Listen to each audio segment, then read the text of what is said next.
Hi, welcome to Cpanel course. This is the last lesson of this course. It is the preferences, Cpanel preferences. It is easy to manage your Cpanel account, whether if you want to change the password of your Cpanel account, or change the style of your Cpanel account, or change the language, user manager, contact information. I will start with the password and security. If you want to change your Cpanel password, you can use the password and security section. Okay, I have clicked on the password and security. Now you will see this screen. You will have old password, new password, then again on the new password, then you will click on change your password. Now I want to change the password. Okay, I have entered my old password, new password. Okay, then new password. Okay, confirm.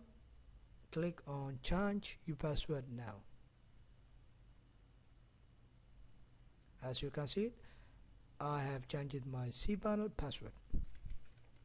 Okay, I have to log in again because I have changed it and the session is already expired. Okay, I have changed the password and used the password and security in the preferences section. Now if you want to change the Cpanel language, there's an option called change language in the preferences, and you can use the language that you want. Example, if you want Bulgarian, just choose Bulgarian, then change. Now I will choose my English. Okay, and change. That's it. Okay, if you want to change the style of the Cpanel, click on change style.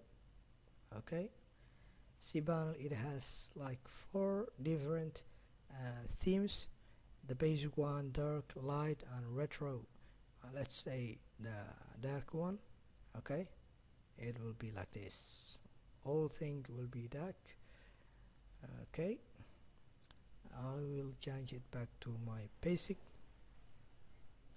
Okay, then go to the Cpanel. This is the Cpanel course. Please ask me any questions if you have one. I am ready to answer it and help you. I will update this course and upload every new feature that Cpanel increases or updates. Thank you for watching the course. Please give us any feedback to improve the course. Thank you very much.